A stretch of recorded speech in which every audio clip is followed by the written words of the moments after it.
Thanks.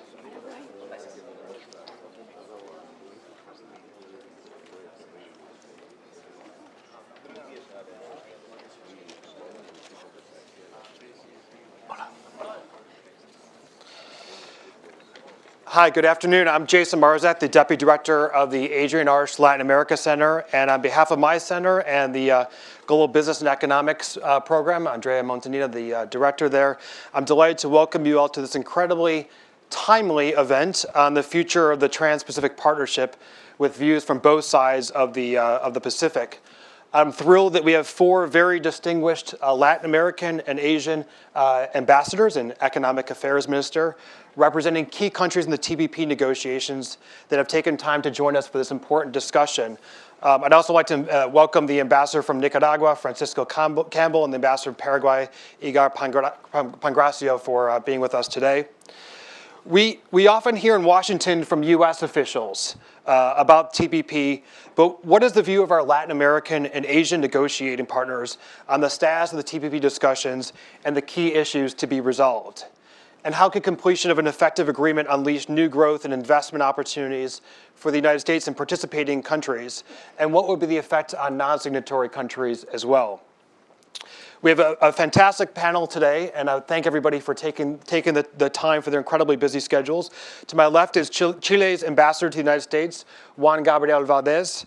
Ambassador Valdez has an extensive history of diplomatic postings, including now 1 year in Washington. Obviously, one of the best postings, and also has a incredibly proficient background in trade issues. While at the Foreign Ministry, he actually played a key role in forging Chile's free trade agreements with the United States and with Canada. To Ambassador Valdez's left is Singapore's ambassador to the United States, Ashok Kumar Mirpuri. Ambassador Mirpuri is well known in Washington, having spent now 3 years here representing Singapore in the country. And we are thrilled to be increasingly working together with him through the Latin America Center, as he's an incredible wealth of knowledge as we've continued to learn. To the far left is Peru's ambassador to the United States, Luis Miguel Castilla. Ambassador Castilla arrived in March, right, Ambassador? In February, but was well known in Washington before his arrival, having served as Peru's Minister of Economy and Finance for 3 years, beginning in 2011. And as minister, he helped guide the Peruvian economy through many of the reforms that today make it one of the most attractive investment destinations in the region. And I also actually just found out that he will also be playing drums on the Mall tomorrow afternoon as part of the Smithsonian Folklife Festival, which Peru is being the country that is being showcased as part of the Smithsonian's Festival. So you can see him there tomorrow as well. And next to Ambassador Castilla is the Japanese Embassy's Minister for Economic Affairs, Kanji Yamanouchi. Minister Yamanouchi has spent 30 years in the Japanese Foreign Ministry, working on a number of somewhat tough issues, everywhere from North Korea to China maritime issues. So has had a very full plate throughout. We're going to begin the conversation focusing on the news of the day, Trade Promotion Authority. And then we're going to look at the status of TPP negotiations, what an agreement could mean in practice for the United States with regard to these countries, and then look at the implications of a deal beyond the 12 negotiating countries.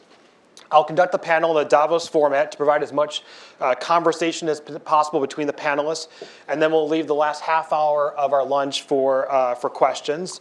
Though just to warn you, Ambassador Castilla will have to leave to meet his trade minister right before the audience questions. This is also being webcast and also live tweeted, so if you have questions, please tweet them if you're watching via webcast to @ACLATAM, and if you're here in the room, you're encouraged to tweet. You can get out your phones for tweeting, but nothing else, and use the hashtag ACTrade. So let's start. About less than an hour ago, the Senate got the 60 votes, so 60 to 37. It needed to move a standalone TPA vote to final debate, 30 hours of final debate, with a majority vote now needed for passage tomorrow. The actually, it was Nevada Senator Dean Heller, a Republican from Nevada, who actually was the one who cast the 60th vote. If you're watching it on C-SPAN like I was, you saw that there was about 5 minutes when it was 59 to 37, wondering what was going to happen, and then there was that 60th vote. So things are now looking good again for the president's trade agenda as the Senate begins its debate, and this, of course, comes days after the House passed a standalone bill by a vote of 218 to 208. Ambassador Castilla, to start with you, partly because you and your embassy helped us to put this event together. From the perspective of one of our negotiating countries, why is TPA so critical to the negotiations, and what would happen to TPP if, for some reason, tomorrow that majority vote or 51 vote is not able to be gotten? Right. Well, thank you, Jason, and to the Atlantic Council for this invitation. I think negotiations now, which haven't finished yet, are a little bit stalled until we get the results from TPA. Actually, some countries have conditioned, the continuity of the negotiations until they have assurance that fast-track authority is granted. Obviously, given that there's still many issues still pending, not many, but some key critical issues still pending in the negotiating table, this was essential for us to proceed and move forward. Actually, it's a lot better to say a yes or a no vote. In our case, when we negotiated the free trade agreement with the U.S. A while ago, the fast track had expired, and it was more difficult. There were amendments made. But there was one country negotiating with another one bilaterally. So having 12 countries agree and open, it would be a lot more difficult. It's out of pragmatism. And also for certain countries, as our friends from Japan, it's their bilateral agreement with the U.S. And like for other countries such as Peru and Chile, for instance, and I think Singapore is the same case, we already have trade agreements among ourselves. So I think it's a question of unlocking, the gridlock that we had at the negotiating table, and to pass this. And I think we shouldn't undermine the issue that still there are issues pending, and that getting through, the actual TPP, once it gets finalized through our own Congresses, it's not going to be easy. Yeah. Because you have electoral cycles here and in several countries, such as mine. So this is just a round one, so it would make things more speedy and take advantage of this window that we have now before we go into the electoral period here in the U.S. Yeah, I think it's an excellent point as well. I think oftentimes in Washington we're focused on our own electoral cycle, but of course there are electoral cycles with many of our negotiating countries. Ambassador Murpuri, last week your foreign minister very emphatically said, quote, that the choice is a very stark one. Do you want to be part of the region or do you want to be out of the region, end quote, adding that basically without TPP, all the U.S. would have in Asia is military clout, and that's not the lever we'd want to use. And so my question to you is, what would be, things are now, as of the vote about an hour ago, things are looking more positive on as Ambassador Castilla said, on round one. But what are the larger strategic consequences if for some reason TPA wasn't able to get through, and more broadly, what are the larger strategic consequences of the TPP negotiations overall? Well, thank you, Jason, for inviting me here and to join this distinguished panel. Maybe my foreign minister's words had some effect in moving this thing forward a little bit. But the view from Singapore, and Singapore, like several of our partners here, already has a bilateral free trade agreement with the United States. We were the first Asian country that signed a bilateral free trade agreement with the U.S. The U.S. has a generous surplus with Singapore, but it really points the way forward. And my minister's point, which I think we have repeated many times, is that the president has come out to the region to say the pivot to Asia is going to hinge on trade. It is going to hinge on the TPP. And if, as we saw the situation last week, when we were somewhat in a state of uncertainty of what was going to happen with TPP, given the failed TPA vote 10 days ago, it left the whole president's agenda in Asia in limbo. And the US has always played a very critical role in the Asia Pacific. It's not just now, it's not just 10 years ago, it's been for the past half a century. It is a welcome party in the Asia Pacific. They've played an active security and military role, and that is well recognized and accepted, and they still do that. But that military role has to go in parallel with an economic and trade strategic role. And that's where the speed bumps that we encountered over the past few months, it wasn't just the war 10 days ago, we've been just encountering the speed bumps, slows down this process of the US engaging with the Asia Pacific. Because what you see happening in the Asia Pacific is a shifting economic architecture with different trade arrangements being built. The same day that the vote didn't go through here, China and Australia signed a bilateral free trade agreement. South Korea has done agreements. Japan has done agreements with Singapore, and Singapore has done agreements with most of the Asia Pacific countries. In all of this, the US does not have a role yet. There is a regional comprehensive economic partnership with China and 15 other countries, the ASEAN countries. And this really becomes the way, how does the US plug into what's going on, the developments in the Asia Pacific? And that's where I think getting TPP done is very important. And why is this of particular importance for Singapore and for the other 3 Southeast Asian countries, Vietnam, Malaysia, and Brunei, that are part of TPP? For Southeast Asia, and then where the US fits in Southeast Asia, we are building a larger economic community, the ASEAN Economic Community. That will come into force at the end of this year. There are 10 members in that, 4 of which are in the TPP. It really then points a way where we can work together with the US to grow not just for the 4 ASEAN TPP members, but the broader ASEAN community to keep the US engaged in the region. And it will provide new opportunities, a growing middle class, opportunities for US businesses which are already present in the region to grow their presence, to reach out to new consumers, to build up new production bases, new production cycles. And that's really where the challenge comes in for the US. How do you engage not just with the 4 TPP countries of ASEAN, but then the wider Southeast Asia community? Yeah. Ambassador Valdez, as we all know in this room, that we've had a few weeks of drama on Capitol Hill with the TPA discussions. How closely is this debate being watched in Chile? And is it having an effect on domestic support in Chile as well for the Trans-Pacific Partnership discussions? Or is this largely confined to kind of a Washington discussion? Well, first of all, thank you very much for the invitation and the possibility to participate with this distinguished group of colleagues. Let me say first that we Chileans are a bit used to the discussions on the fast track, as it used to be called. We waited for a fast track between 1995 and 2002. We were invited to join NAFTA in 1995, and the US didn't have fast track, and it only got fast track in 2002, and we finally signed our agreement, the first agreement signed, free trade agreement signed by the US with the South American country in, I believe, April of 2003. Therefore, this is a discussion we know. Let me say that there was much more excitement around the discussion of fast track in the period of our free trade agreement. There was even somebody who wanted to organize a coffee shop in Santiago called the Fast Track. But everybody discussed the fast track. Everybody learned what it meant.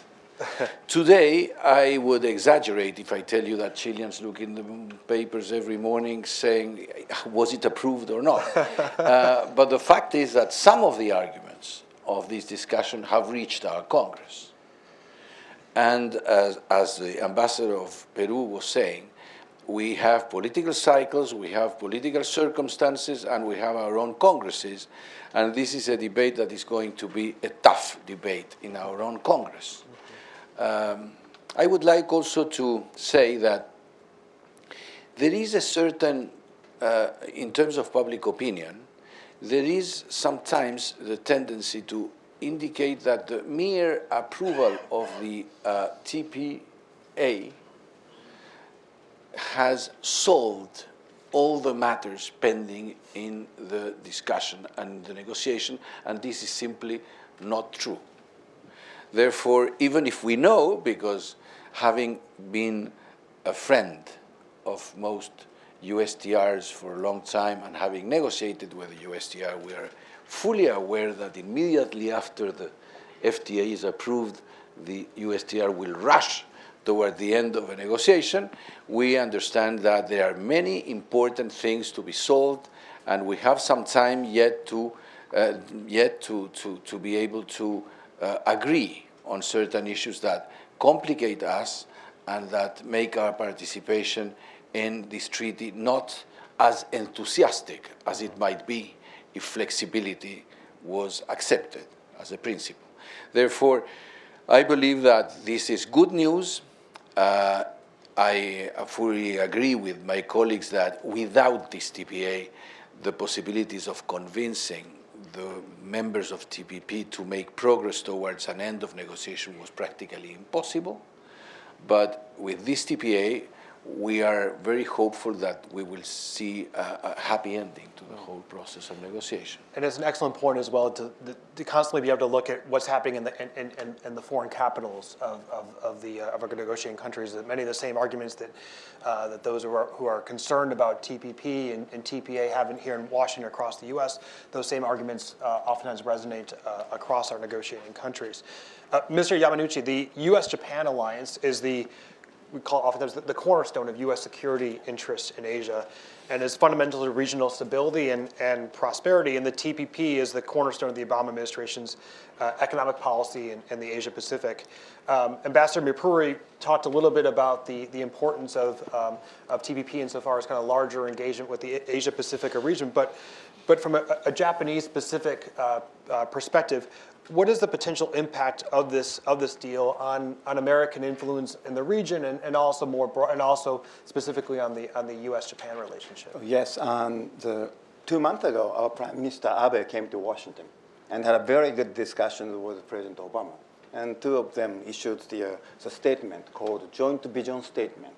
At the outset of the statement, two leaders mentioned that the alliance between Japan and the United States plays a key role to make sure that the stability and peace and prosperity in the region.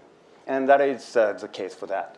And on the security side, we've been working so hard to cement our alliance. But at the same time, the economic side, the two leaders talk a lot about this TPP, because this TPP covers about 40% of world GDP.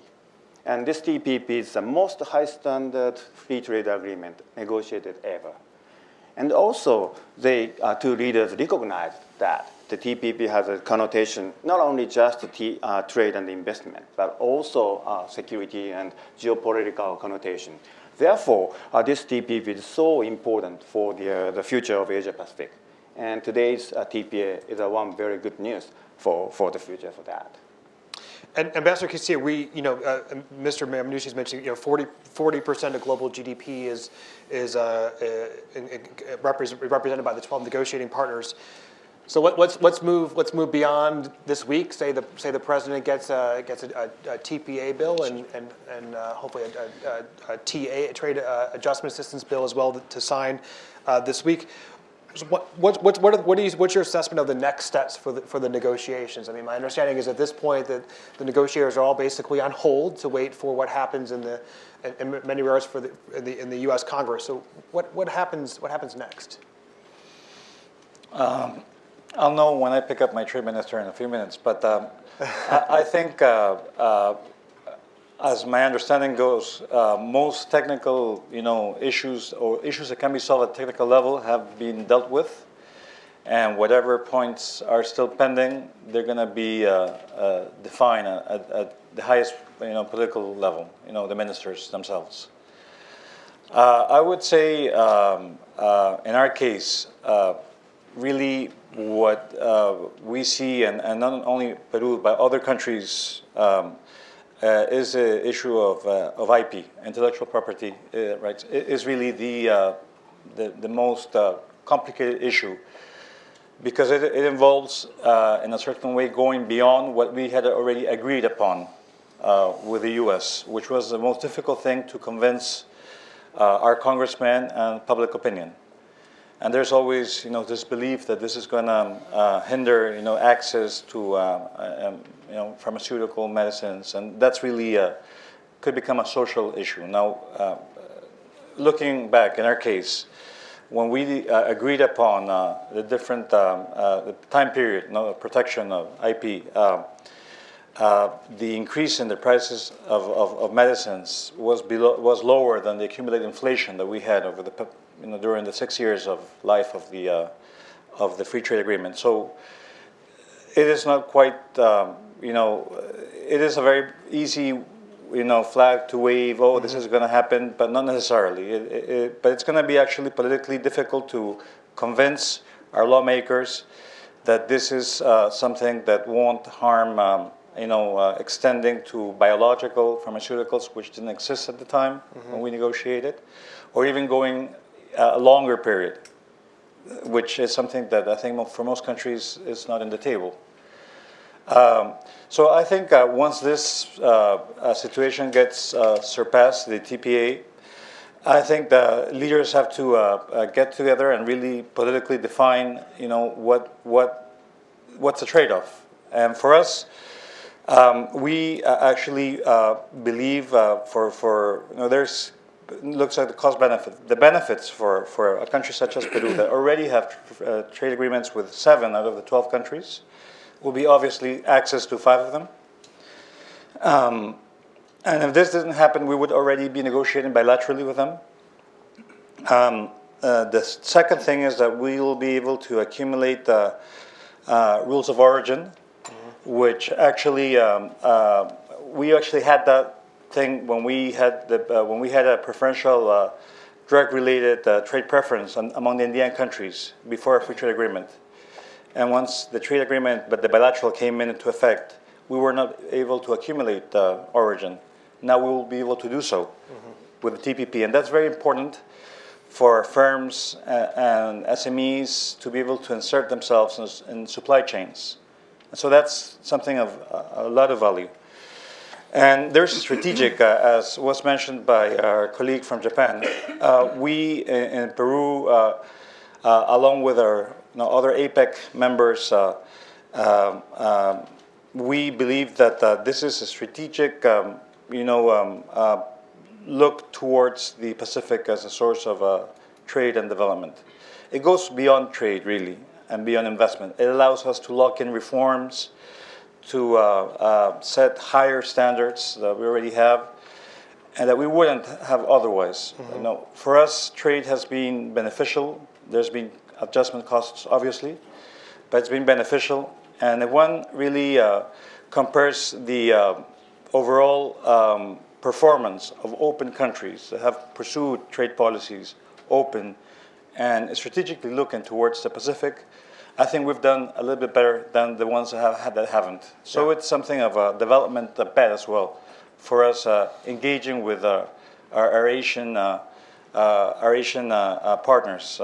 Us being host of APEC next year, it's critical to have progress in this, and also to see once this consolidates for other countries, because we see this as an open agreement, not as a closed one. Yeah.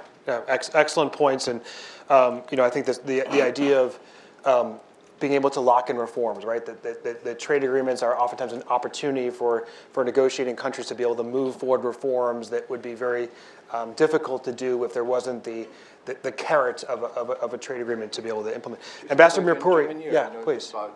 Because you asked what comes next. I think we should not underestimate how much more there needs to be done. This is really getting the TPA through is just one part of a process. We have been negotiating for a number of years. And we've come to a stage where, as the Ambassador Peru says, we need some of the political trade-offs. And when you are looking at countries using this to do domestic changes as well, it is becoming a challenging part. All of us have done bilateral free trade agreements.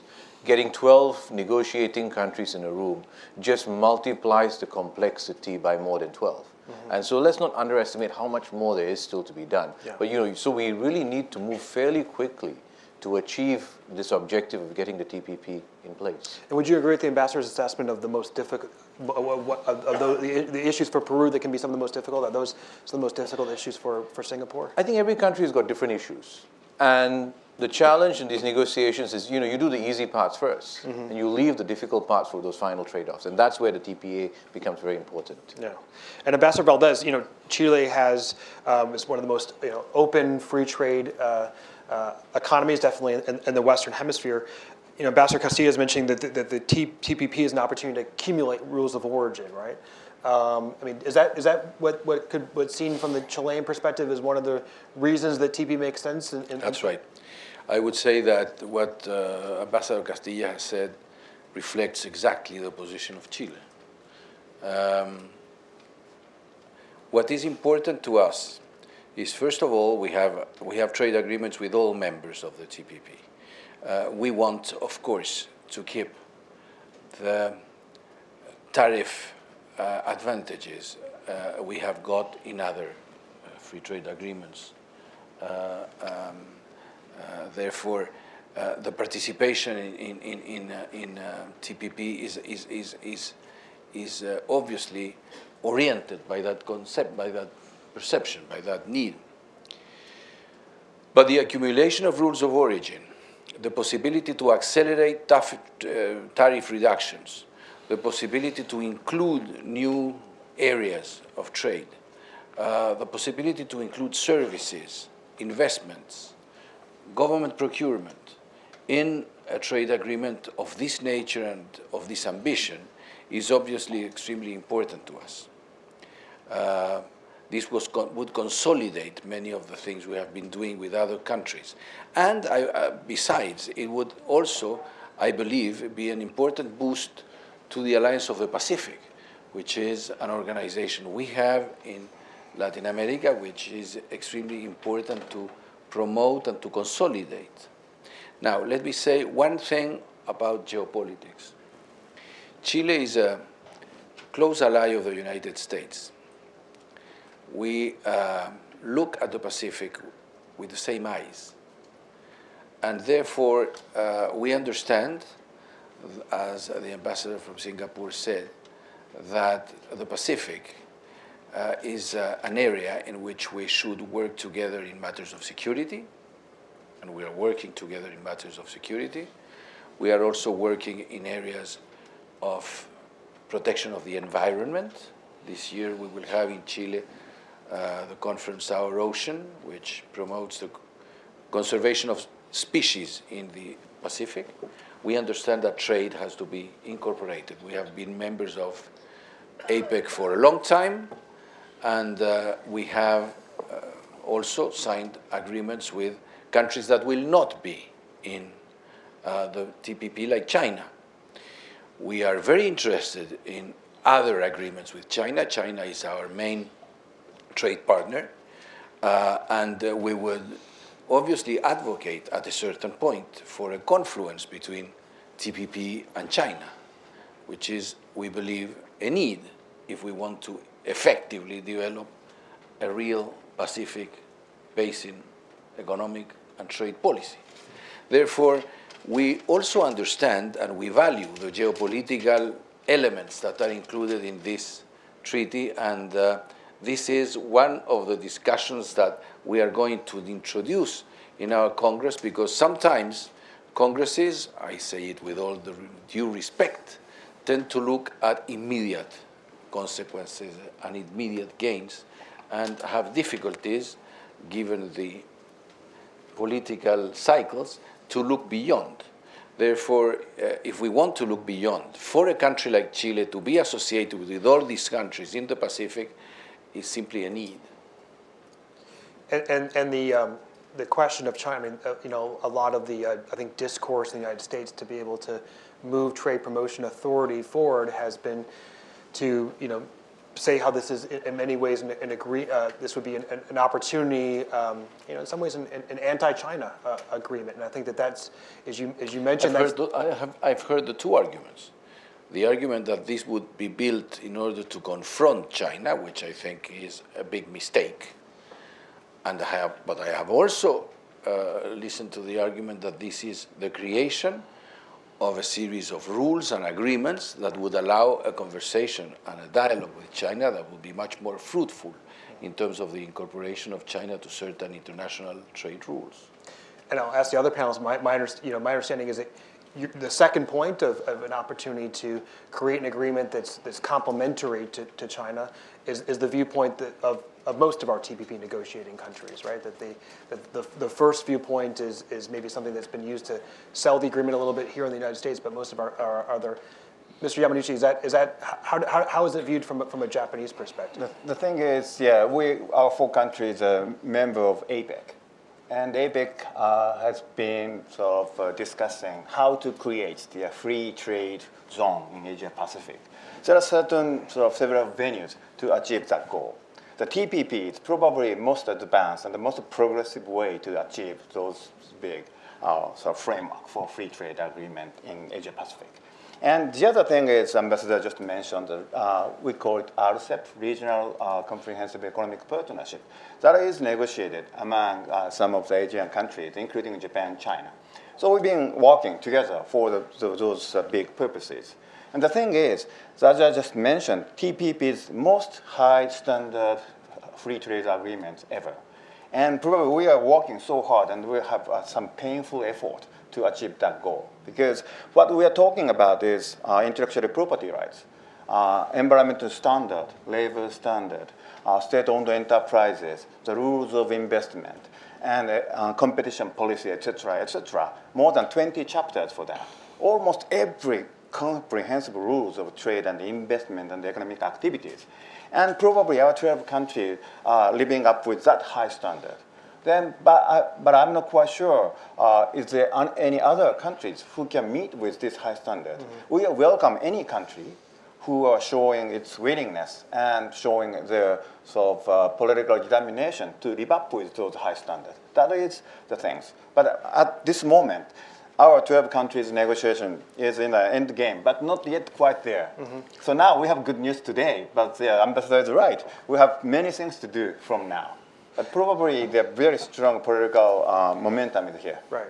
And of course, Japan is one of 5 TPP countries with which the United States does not currently have a free trade agreement. The others are Brunei, Malaysia, New Zealand, and Vietnam. And the big sticking point on the TPP negotiations has been the bilateral negotiation with the U.S. and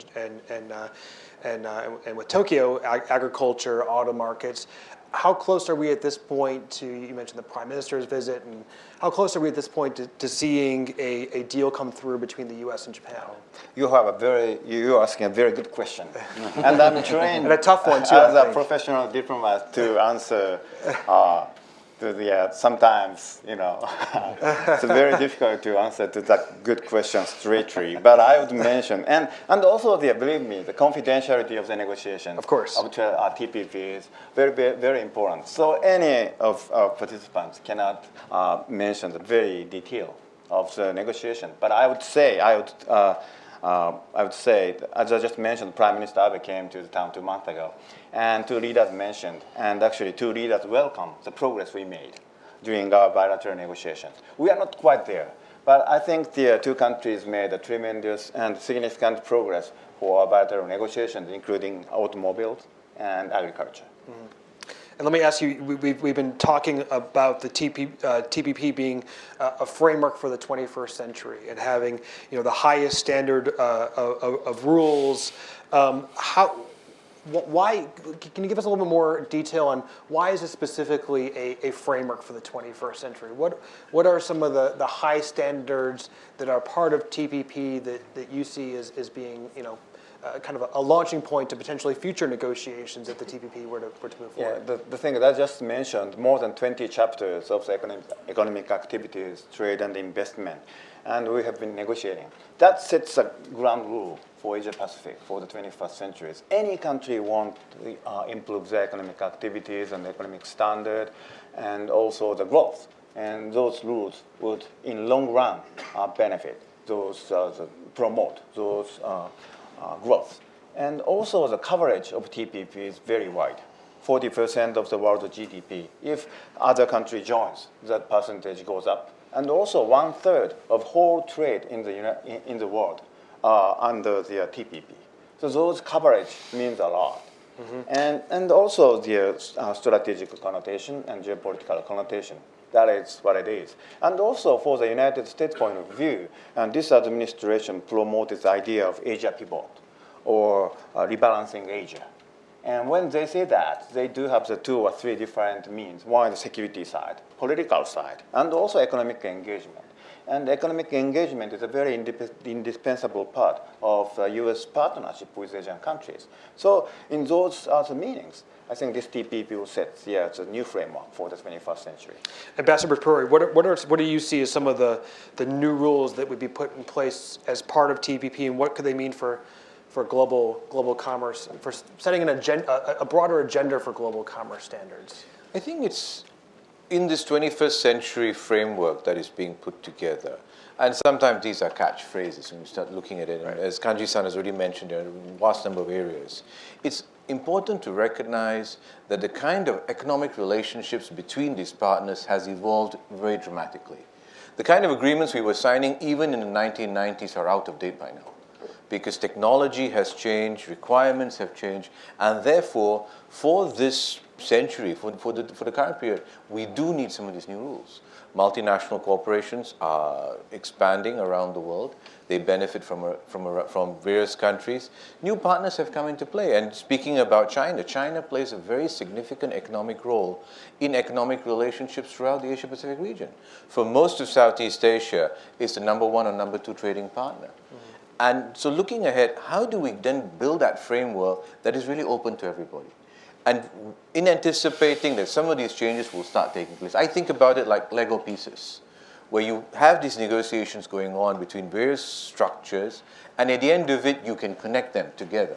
And that creates your framework. Sometimes it's not entirely neat, but you have that connection that builds from that. And that's really what we're looking at, because you have this really dramatically changing economic environment for all these countries that want to come together, that realize there are interesting things like the cumulative rules of origin, that have new standards that have to come into place. And these are the kind of frameworks that we have to anticipate and try and build into the TPP. So you see other countries, after the negotiations would conclude, you see other countries in the Asia region potentially joining into the TPP? The TPP, like all regional trading arrangements, is not meant to be a closed arrangement. The idea being what started initially, the TPP started as something called the P4 with Singapore, New Zealand, Brunei, and Chile, and then had the US come in, and we've called it a TPP. But all of these countries are a subset of APEC. And eventually we would want to create some sort of opportunities for others that want to come in to meet the high standards that the Japanese minister spoke about, that can come and meet us to this level. It's not meant to close anybody off. It's really allowing people a bridge into that future that we see. And Ambassador Valdez, the U.S. and you were very much a part of these negotiations when the U.S. and Chile signed a free trade agreement that's I think been very, very effective in building the economic and overall partnership between the two countries. How could TPP build on this particular bilateral FTA? And I have the same question for Ambassador Castilla as well. No, you go.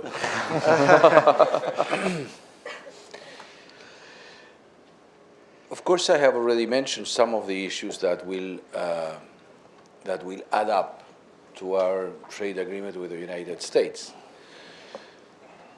But we are now in 100% free trade with the United States. We have 0 tariffs, flat, with the US. You can imagine that from that point of view, the advantage will not be in market access. Therefore, the advantages might be in rules. And of course, from the point of view of Chile, topics like sanitary, phytosanitary rules are extremely important, given our experts and given the type of relationship we have with the United States. In matters of services, financial services, we believe that the TPP adds also areas which are new, particularly areas linked to state-owned enterprises, etc. The main point is what we want to preserve. And this is something that is critical to us. There we have made, as a result of this agreement with the United States and as a result of other agreements, changes in our legislation which have not been easy, and they are fairly recent. And you have to go once again to Congress to say what you approved 2 years ago has to be revised, and the ceiling has to be raised. And as Ambassador Castilla said a moment ago, ideas like, for instance, the idea that intellectual property rights, as they are written in the TPP, might produce advantage for the big pharmaceutical companies that would affect the price of medicines in our country, is an idea which makes a lot of noise in our countries. We have, at present, a treaty which is practically in a situation of closure, because the exact text is only known by negotiators.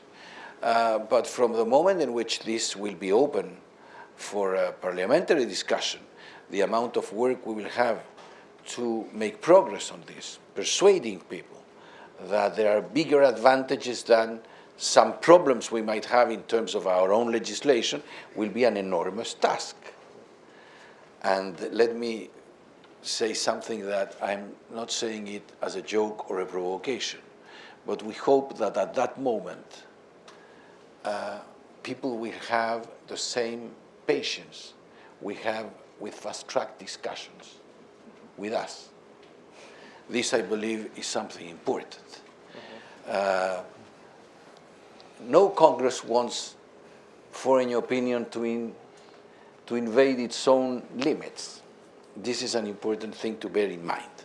Therefore, I believe that this is practically one of the main points for the time to come. Chile has established some limits. We want to have a balanced agreement. We will defend that balanced agreement, and during the next period of the negotiations, we will stick to that, which I believe is exactly the same that other countries will do in the same situation. But I want to stress that because of the proximity of our negotiations with the US, which is probably the same case that of Peru. Ambassador Castilla, how do you see this as building on the U.S.-Peru agreement?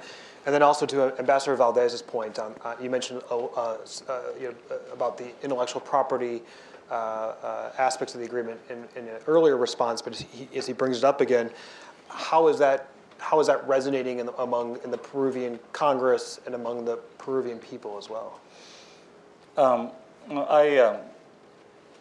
It seems we're working together very closely because his answers precisely reflect closely reflect our views. Our trade agreement came, I think, around 10 years after the Chilean agreement. So our agreement was more comprehensive in nature.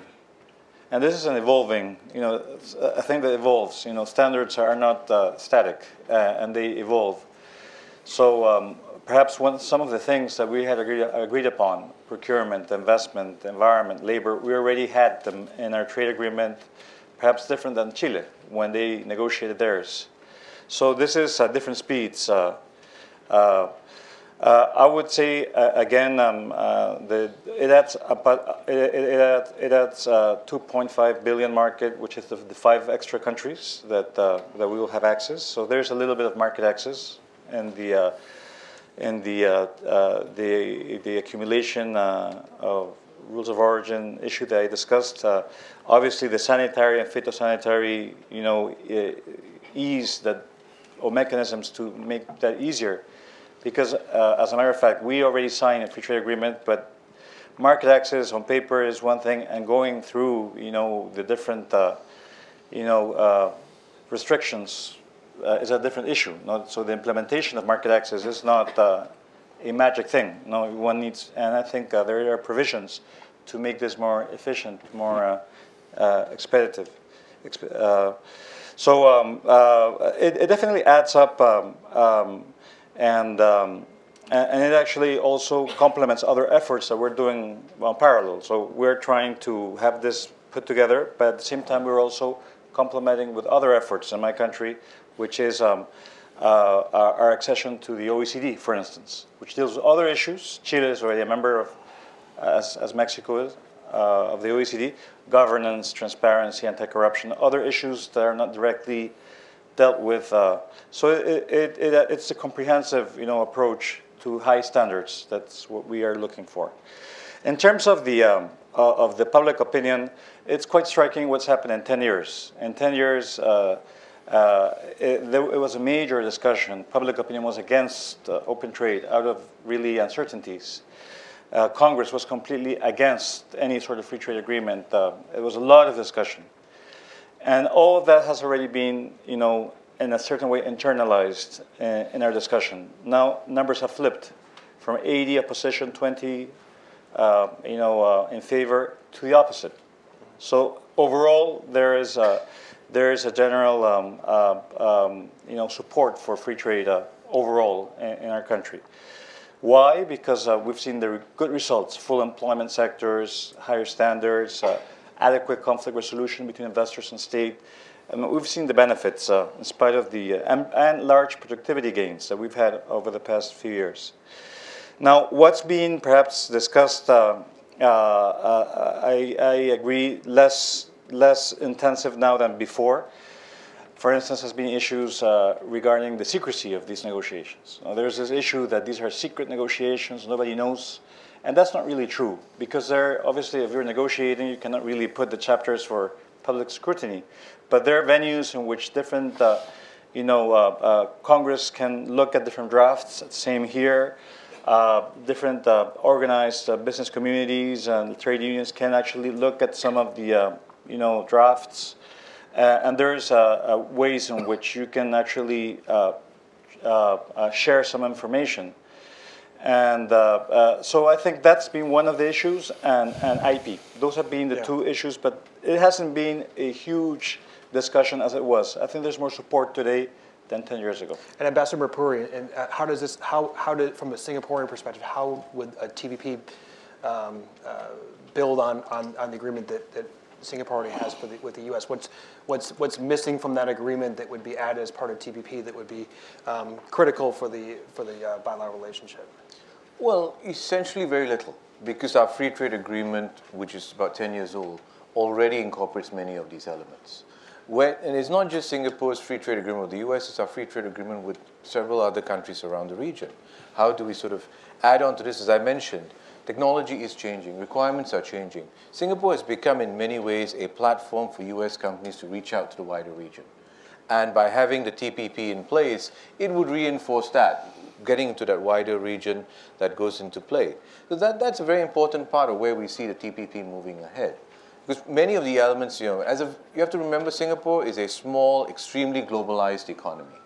Free trade is our lifeblood. Yeah. You look at the number of ships that pass through Singapore, a civil aviation hub, that's essentially part of Singapore's success. So free trade is critical. Connecting with the US, connecting with other partners is important for us. Mr. Yamanuchi, there's much concern in the U.S. I would be remiss if I didn't mention this about the effect that TPP could have on U.S. jobs, with a good amount of that attention focused on countries like Japan. And there's a lot of concern about what could be discussed as part of or negotiated between the two countries, and what the broader economic effects would be in the U.S. What is your response to those concerns? I think, generally speaking, there's both Japanese public and American public which supported free trade. And according to the latest opinion poll done by some Japanese newspaper companies, and more than 50% of the Japanese people support this TPP. And also, according to the Pew Research, did last year some survey on the free trade. And the vast majority of the American people also support the free trade. But the thing is, political process is something different from the opinion poll. Mm-hmm. And each political system, that is a matter of our life, because we are living in a democratic institution. Then those political processes have its own sort of momentum, its own sort of equation. So we are facing some difficulties. But going back to your questions about the U.S. situations, I'm a Japanese diplomat, so I'm not in the position to express a U.S. view on their behalf. But hearing the President Obama mentioned about the TPA or TPP, and I think according to several the statistics, I think this is the U.S. Chamber of Commerce. More than 700,000 new jobs will be created because of TPP up until 2025. And also, according to President Obama, the wage of the jobs which are engaged with trade is much higher than that of just domestic. And also, this is a very nice phrase, I like it. 95% of the consumers living outside of the United States. And the market is there. Mm-hmm. Therefore, going global is so important. TPP will enhance those activities. And one other example. This is the one very famous leading U.S. company, GE. In early 1980s, more than 70% of their profit are from here in the United States. By now, it's over. This year, 70% of the profit are from the global market. That is the one leading company of this country. That tells the sort of significance of free trade and TPP. Yeah. Can you elaborate a little bit more on the extent of Japanese companies investing in the United States and what TPP could do insofar as pushing that forward, further forward? That's a really nice question. If you take a look at this, my tie. This is a tie the mayor of San Antonio gave. And the reason why I went to San Antonio is there is one big company, Toyota, hiring 6,000 people down there working. But they call it a Texan company. And that is a great sort of integration of our two economies and getting a lot of profit down there. And this Toyota is just one example. More up to today, the Japanese foreign direct investment total beyond $350 billion in total, hiring more than 700,000 people directly. And that is just one good example for the economic integration, great benefit. And TPP will only accelerate that kind of the exchange. Mm-hmm. Ambassador Kissi, I know you have to leave in about 5 minutes, at which point we'll start the Q&A from the audience. But a question for you. You mentioned before about the intersection between the Pacific Alliance and TPP. And obviously Colombia, the Pacific Alliance includes Peru, Mexico, Chile, and Colombia, but Colombia is obviously not a part of the TPP negotiations.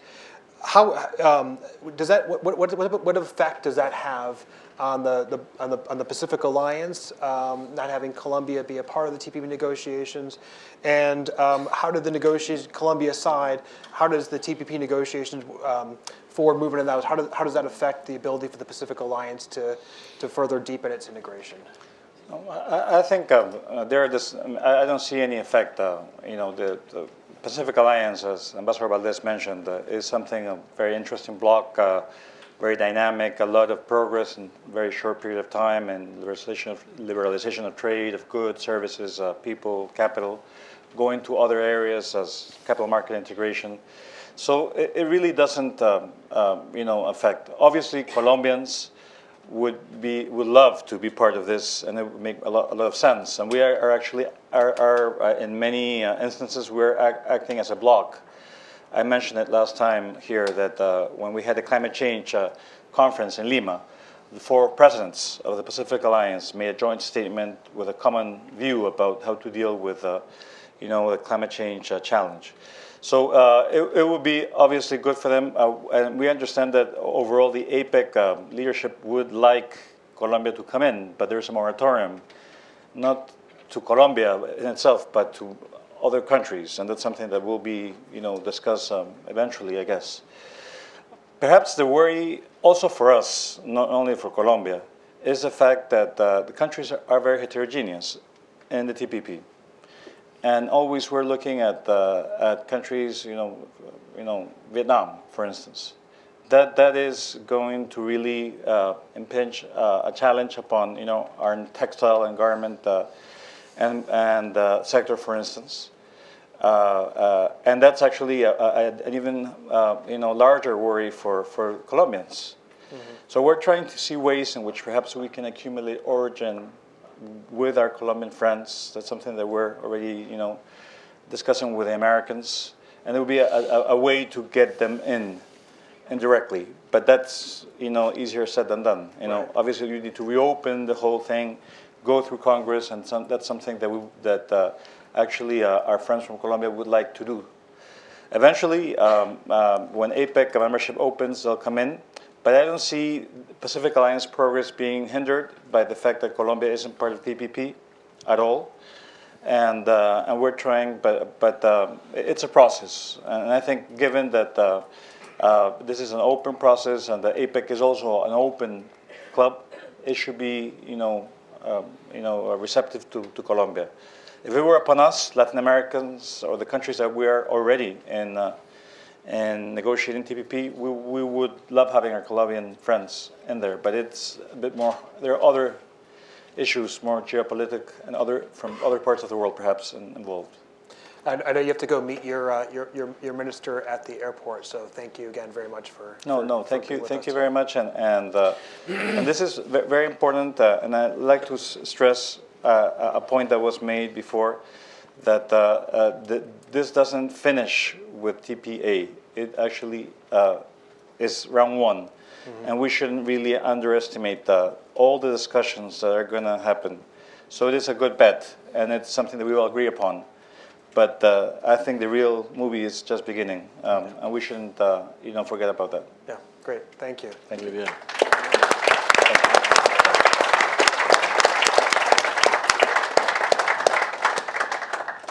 So with that, I'd like to open up to audience questions. There'll be microphones floating around. If you could, as always at the Atlantic Council, if you could mention your name and organization and before answering your question.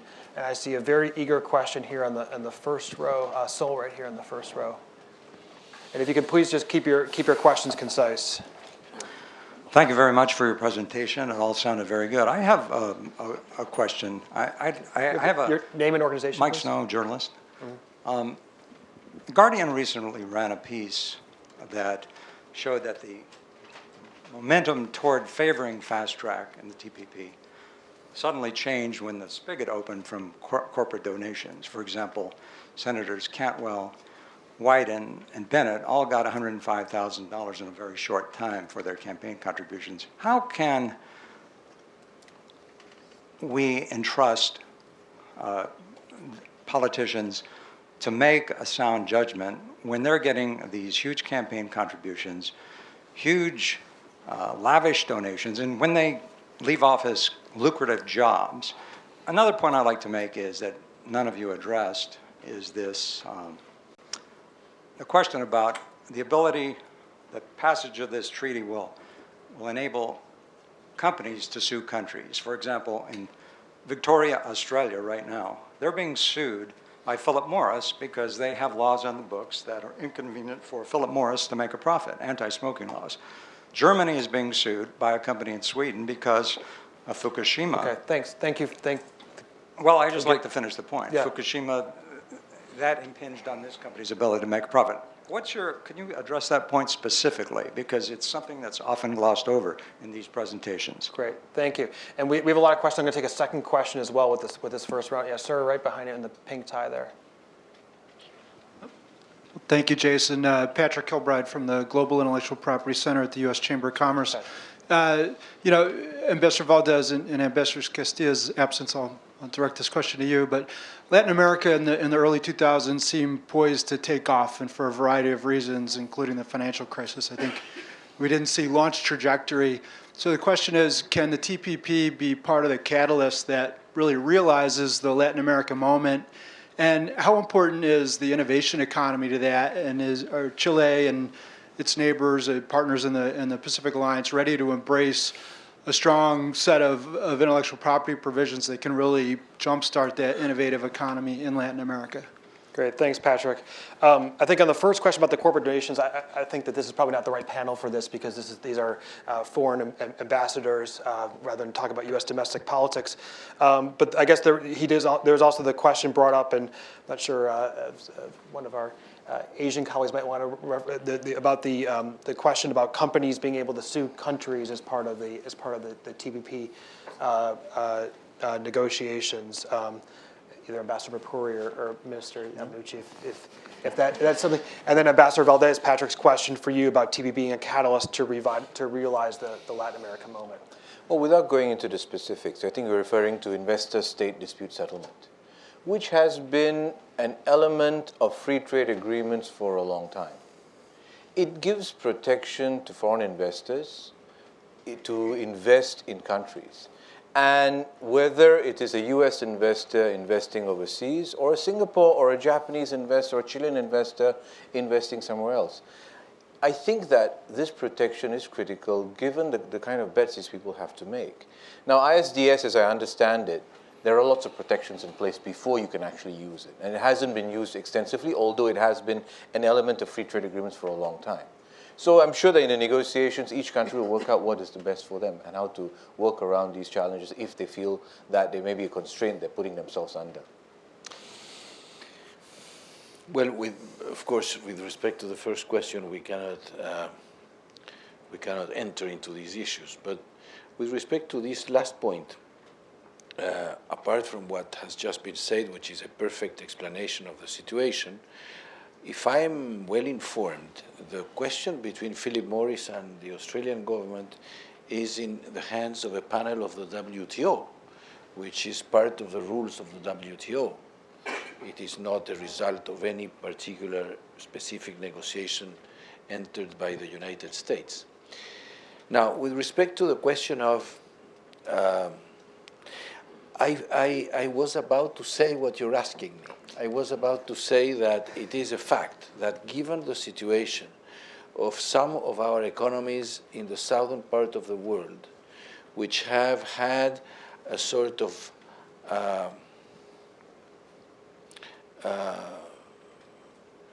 detention, we have been stopped in a certain sense by the end of the cycle of primary exports, commodity exports.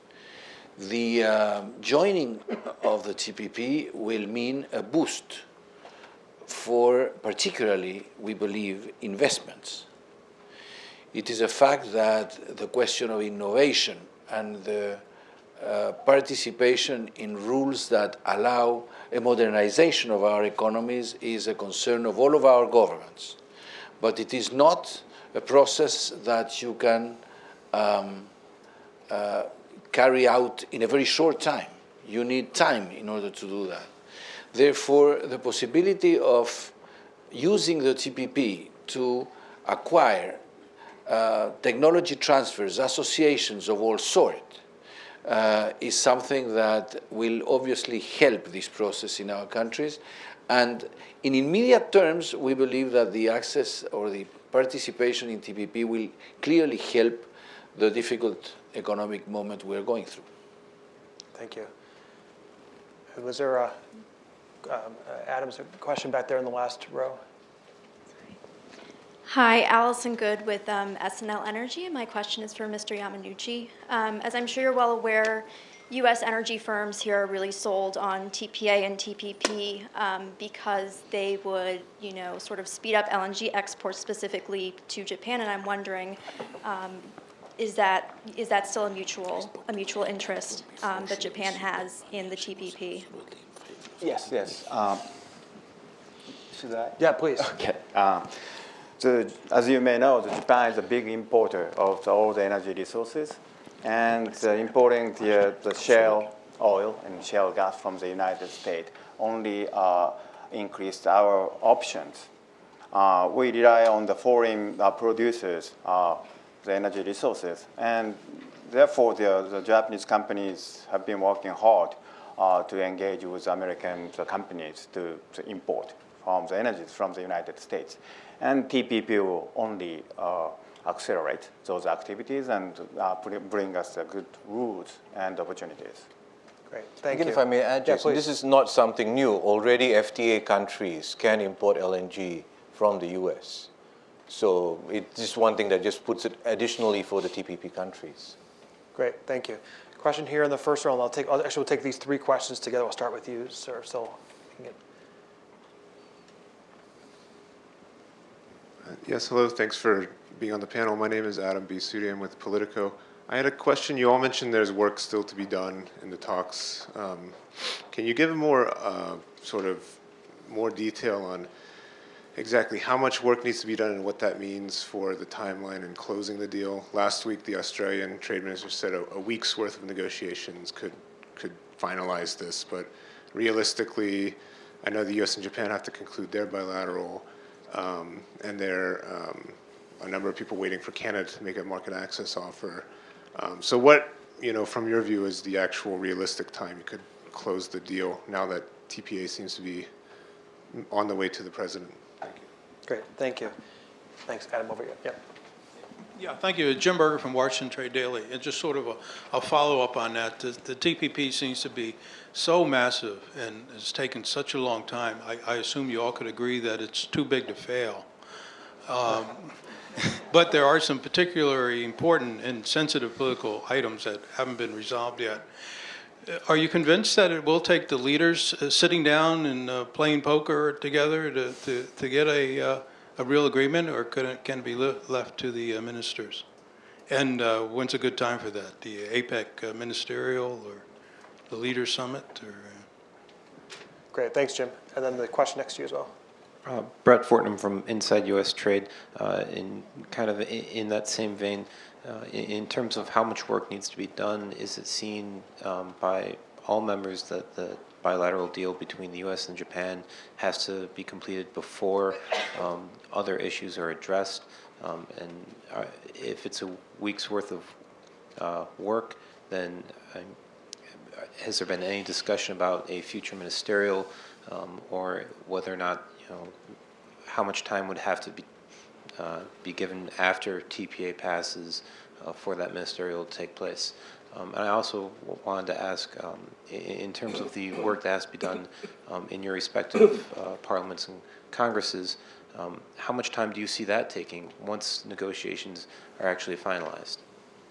Okay, great, thank you. So I think the thrust of the three questions is when, timeline, how much more work, and what can we expect in the months ahead? I would just like to observe that we are not members, at least I am not a member of the Chilean negotiating team. Therefore, it is absolutely impossible for me to give an impression of how long this will take. What I understand is that there are some issues that are relatively simple, and they could, of course, use 1 week. I'm referring, for instance, in our case, to issues of market access, in which the increase in the tariff reduction of some products or the inclusion of new products with some countries. But of course, it will depend on the level of agreement of the 12.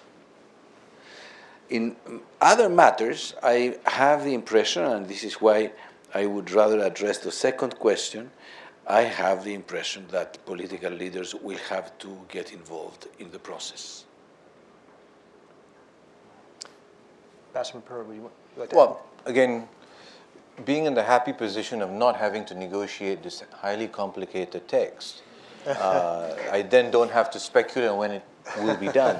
But when you do negotiations, whether it's trade negotiations or any negotiations, it's going to come down to very, very fine compromises among each party.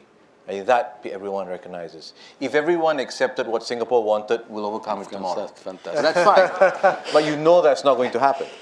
So rather than speculate, I think that it's important to understand there is a lot to be done. The Australian Trade Minister is optimistic we can get it done in a week, and I hope we can get it done in a week when people do meet. But I think, that's where pulling together, making sure everyone comes in there and puts on the table what they need to take away.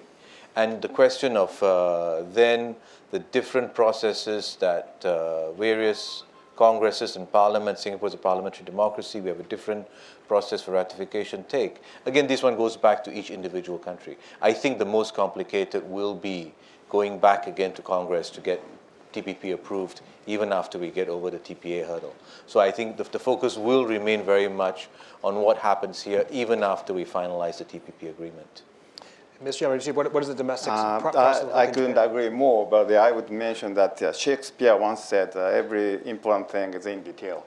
Devil, God, or the truth. So detail is so important. But I think asking when it will be finished is a fascinating question. But I think it depends upon three things. One is very strong political will. The two is the complexity of the negotiations. The three, the chief negotiator's creativity and flexibility. Those three things are so important. And everybody knows the political calendar in this town. Next year's presidential election. People pay attention to the political calendar here. So the negotiation is one part. And once negotiation is closed, the ambassador just mentioned, each country has its own process of ratification. The US has its own process, like 90 days of the cool of public comment period or other things. And we do have our own national diet we have to pass through. So it all depends. But one thing we could say is the negotiation will be accelerated and motivated very much highly after this TPA is done. Yeah, great. Other questions? I see on the fourth row, Andrea, just right in front of you there. Oh, so yeah, fourth row. Thank you very much. Evan Ellis, U.S. Army War College. During the APEC Leadership Summit last year, the Chinese hosts in Beijing advanced what was in many ways seen as an alternative to the TPP, a kind of TPP light, the free trade area of the Asia Pacific. With the current advances here in the U.S. Of the TPP, how does our expert panel see the continued life, if any, of the FTA-AP, and should the TPP begin to falter, is that a viable alternative for the countries involved? Great, thanks, Evan. And I'll take another question as well. I see the first hand up there with the black jacket. Yeah. Hello, my name is Jan Siert, and I'm a visiting fellow from Finland and work in a think tank called CTR. Rising inequality is a major challenge of the 21st century. In your words, is TPP going to increase or decrease inequality in the future? Okay, great. First, the question on the Evan's question on the continued life of a TPP light, and what this means on the broader kind of China context.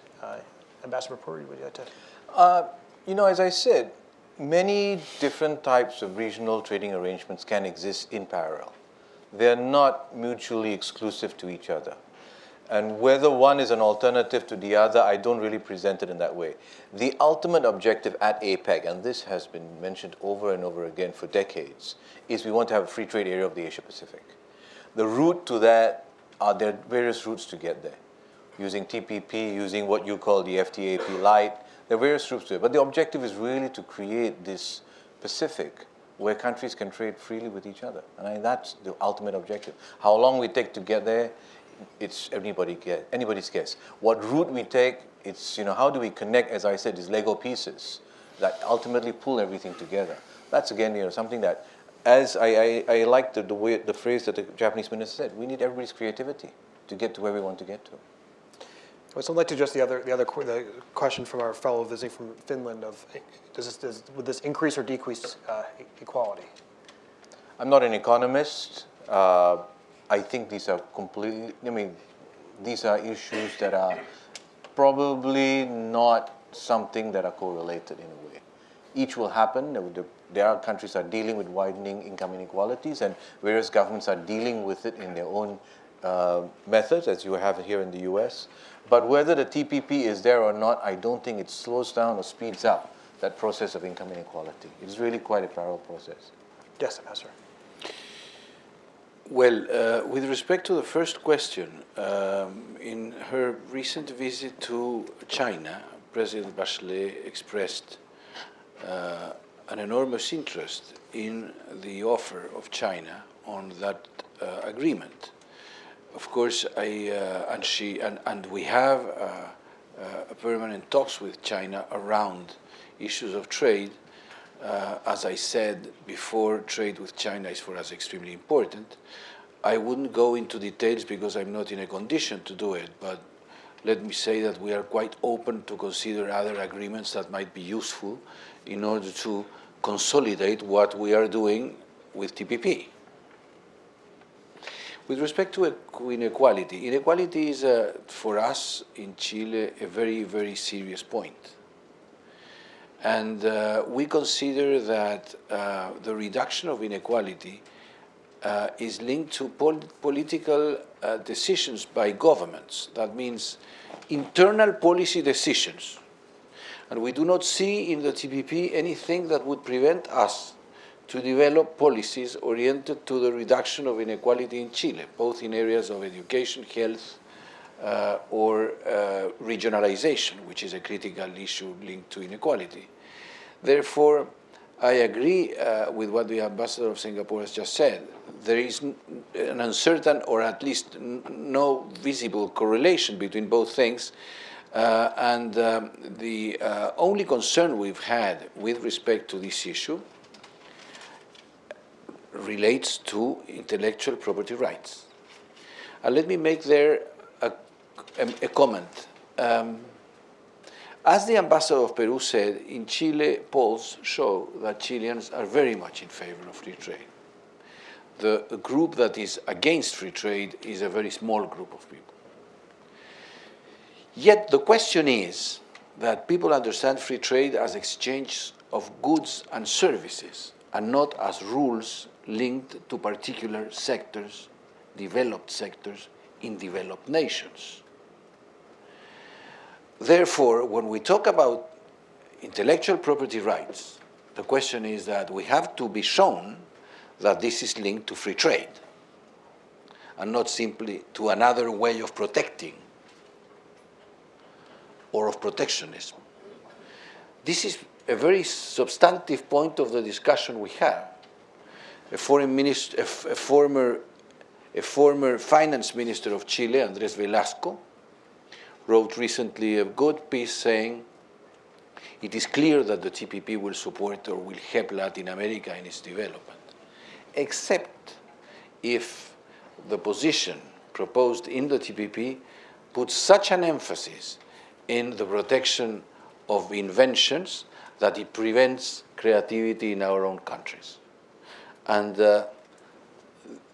I think that from my point of view, I can only stay in this general description because I cannot go into details of the negotiation, first of all, because I'm ignorant of them.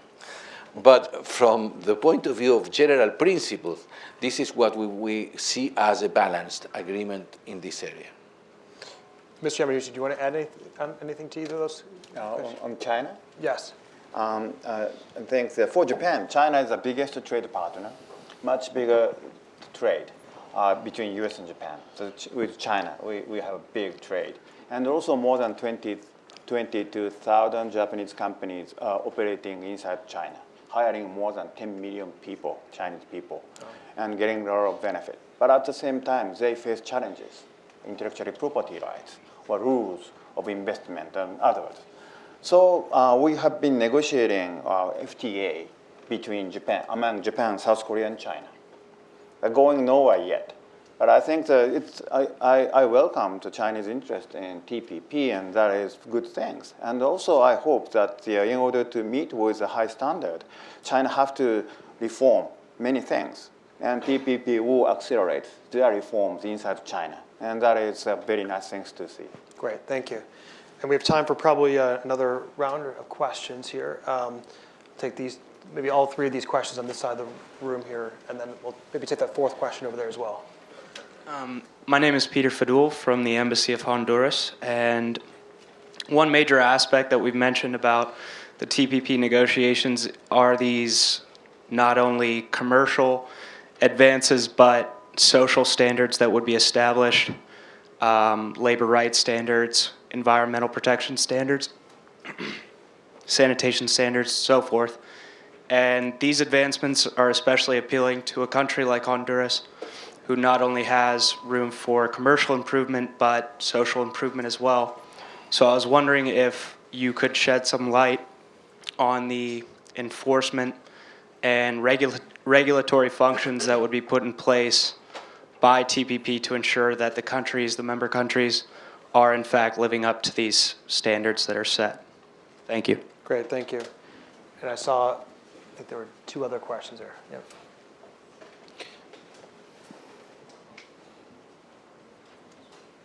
Hi, my name is Ethan Gilbert, and I'm here from Ernst & Young. And my question for the whole panel is, as you know, the debate over trade adjustment assistance has been a major one that's happening in the Congress here. So I'm just wondering if there is a similar debate happening in your respective Congresses, and if so, how would a deal such as that be implemented? Thank you. Okay, thank you. Then there was a final question over there. I didn't understand that question. The trade adjustment assistance debate here at the TAA. Hi, it's Sean Donnan from the Financial Times. I think there's a lot of talk about U.S. leadership when we talk about the TPP. There's another trade debate that's happening now here in Washington, and that's over the Export-Import Bank. I wonder how you view that debate and what that tells you about U.S. leadership in the context of the TPP debate. Great, thanks, Sean. And we'll take the fourth question over there. And I'm keeping track of all the questions, so don't worry. Okay. I'm Philip Wilkinson from the Council of the Americas. As Ambassador Valdez mentioned, intellectual property rights, specifically relating to the production of pharmaceuticals, seems to be a primary concern of many following the TPP. And I was just wondering, how would the TPP impact the production of generic drugs in treating sicknesses like cancer and HIV? And do you know of any health service initiatives in your countries that have been undertaken to mitigate price increases? Okay, great, thanks. So we have four questions here. One on the social standards improvements and what are the enforcement mechanisms to be a part of that. One is on the debate we've been having on trade adjustment assistance in the United States. Is there some type of similar debate in your respective capitals on how to provide assistance for workers that are displaced as part of trade? Sean's question on the reflections on the Export-Import Bank discussions here in Congress, and then the last question about how does TPP impact generic drug development. So feel free to take whichever questions you would like of those four. You don't have to take all four. I'll take the last question. Okay. I'll take the last question. And talking about pharmaceuticals, drugs, and medicine is a very important thing. There are three different elements. One is for companies who are fighting to find a new medicine to cure the very difficult disease. It's so important. But for that, they have to acquire the investment. It requires a lot of investment and high risks. So intellectual property rights or data protection period is like assurance for those companies who are willing to pursue those new medicines. And that is very important. But at the same time, accessibility to those medicines is so important. Medicine is, after all, not for the benefit, but for the patients. So patients' access to the drugs is so important. At the same time, in many countries, government is involved with those healthcare systems. So if the government have to pay a lot for the new medicine, that doesn't make sense. But we have to make a right balance between the new medicines, patients' right, and also the government cost. So we're fighting. And it depends upon each country. Like some of the Japanese companies really are working hard to create new medicines. It's a lot of investments. They have to be protected. And at the same time, Japanese government are paying a lot of budget for that. So they try to reduce it. So even inside Japan, we have a big debate on that. And 12 countries are debating on that part, try to find the right balance depending upon each situation of respective countries. Great, thank you. Ambassador Puri, would you like to go next? Well, actually, none of these really relate to what Singapore is trying to achieve, because the one on labor standards, we already have an FTA, so it's not really a question. And there are mechanisms outside that to manage some of these issues. The question on TAA in Singapore, we don't really have that. So, but the government does other things to work with workers, to work with employers. The whole challenge in Singapore is really how do you keep retraining people for new opportunities. There's a whole program called Skills Future. Now, that's nothing similar to what you have here in TAA, but it's really meant to get workers into the new industries that are emerging. And that's the key thing of what we've done. To Sean's question, we do not have an Exim Bank in Singapore. And that's really, again, a domestic debate going on here, pulled in various directions by different interests. So I think, again, this becomes a U.S. domestic issue as people try to sort out the advantages and disadvantages of Exim, and it has become very political. Great, thank you. And Japanese answer to healthcare. And Ambassador Valdez, pick and choose among those four questions. My responses have been extremely well represented by my colleagues here. With respect to the TAA and the protection of jobs, let me be very frank. We want to create new jobs, not to lose jobs in Chile with this treaty. And we believe that more investment brings more opportunity to create new jobs. Therefore, but we don't have that policy, simply like that. We have policies which I would love to see them as I have seen them in Singapore, but policies to train and workers and to support the training of workers, of course, are part of a state effort. But we don't have anything like the TAA. And with respect to the pharmaceutical problem, we don't have, of course, any data. And I believe that Ambassador Castilla was very clear in saying that these are debates that are difficult to sustain in empirical terms because we do not know yet exactly the way in which this, decisions like the ones that are included in the TPP will really impact in some areas. What we know is that what has been said by the Minister of Japan is exactly the problem. How do we, at the same time, protect the rights of pharmaceutical enterprises that have to invest heavily in order to produce new medicaments, and at the same time we have to protect our population. And that can be summarized in a very simple equation, which is the amount of years you give some of these companies to protect their intellectual property. In the agreement with the United States, the time period was 5 years, no, 8 years, and we don't have yet. But the problem is that in other agreements we have is 5 years. Now we understand that there is a demand for more years. This is part of the debate, and this is part of the negotiation, and we will see what happens in the end. Well, on that note, I'd like to thank the ambassadors for joining us on round one of day in the U.S. Senate. We just were very lucky to have this conversation coincide with the vote today. But please join me in thanking our four distinguished panelists.